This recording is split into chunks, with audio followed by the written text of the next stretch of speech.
రేపు సండే క్యారేజీలు కట్టే పని లేదు, ప్రశాంతంగా రెస్ట్ తీసుకోవచ్చు అనుకుంటాము. సో మీలో కూడా చాలా మంది అలాగే అనుకుంటారు. కానీ ఆ సండే రోజే దోలు తీరిపోతుందండి బాబు.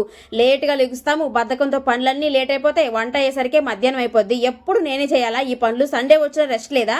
సో నేనే ఇల్లు క్లీన్ చేయాలా, నేనే ఈ వంటగదంతా సర్దుకోవాలా. మీరు కూడా ఏదో ఒక పనులు హెల్ప్ చేయొచ్చు కదా. అంట్లు కడిక్కడికి విసుకొస్తుందని చెప్పి ఇంట్లో చంద్రముఖిలా మారిపోతాము. హస్బెండ్ మీద నేనైతే మా వారి మీద అరిచేస్తా, ఉండేది ఆయనే కాబట్టి.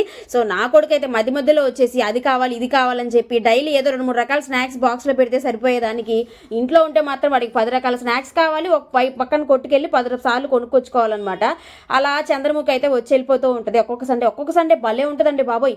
చాలా ప్రశాంతంగా ఉంటుంది, చాలా టైం ఉంటుంది. ఇంకా బయటికి వెళ్ళాలనిపిస్తుంది. అలా డిమార్ట్కి వెళ్దామా, లేకపోతే కూరగాయలు తెచ్చుకుందామా, ఇంకేమైనా ఎక్స్ట్రా వర్క్ ఏమైనా ఉంటే చేసుకుంటే బాగుండు, లేకపోతే ఏమైనా స్టిచ్చింగ్ కుట్టుకుంటే బాగుండు, ఇలాంటివి కూడా వస్తూ ఉంటాయన్నమాట.